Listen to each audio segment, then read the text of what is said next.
Ассаламу алейкум, урматтуу биздин көрүүчүлөр.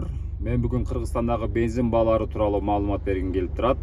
Биз азыр Ош шаарынан Кара Суу районуна чыгып бараткан жолдогу МПА бензин куюучу бекетиндеги бензин бааларын көрсөтөйүн. 95 моделдеги маркадагы бензин 68 сом 40 тыйын, 92 евро G Prime 65 сом, ал эми жөнөкөй 92 63 сом 50 тыйын. Дизелдик отун 66 сом 50 тыйын, солярка деп айтабыз. Эми алдыда башка май куюучу жайларда баалар кандай, чогуу көрөлү. Ошондой эле Кыргызстан май куюучу бекетинде 95 маркадагы бензин 66 сом 40 тыйын, 92 евро 63 сом 40 тыйын, жөнөкөй 92 61 сом 90 тыйын, ал эми дизелдик отун 65 сом. Ал эми евро дизель май куюучу жайында болсо, бул Ош Кара Суу жолунун боюнда 95-64 сом, 92-60 сом 90 тыйын, бул жерде арзан экен. Дизельный топливо солярка 63 сом, дагы бир солярка 65 сом, газ 31 сом экен. 80 маркада бензин жок экен.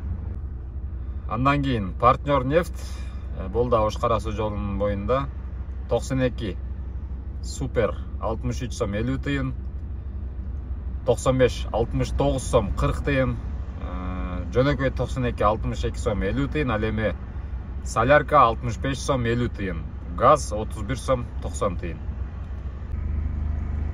Ал эми Red Petroleum май куюучу жайында болсо 95-68 сом 40 тыйын, 92-63 сом 50 тыйын, 92 супер 65 сом, ал эми дизель отуну 66 сом 50 тыйын, газ 32 сом 50 тыйынды түзөт.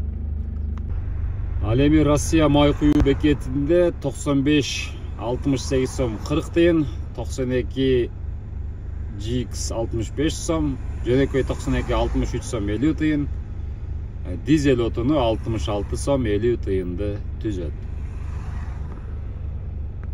Урматтуу кыргызстандыктар, биздин көрүүчүлөр, жалпы эле мекендештер, чет өлкөдө жүргөн биздин мекендештер, сиз жашаган аймак кайсыл аймак жана сиз жашаган аймактагы бензин менен солярканын баасы канча сом? Мына ошолорду комментарийге жаза кетсеңиз, бул албетте көпчүлүк үчүн кызык. Бааларды жөн гана салыштырып көрөлү.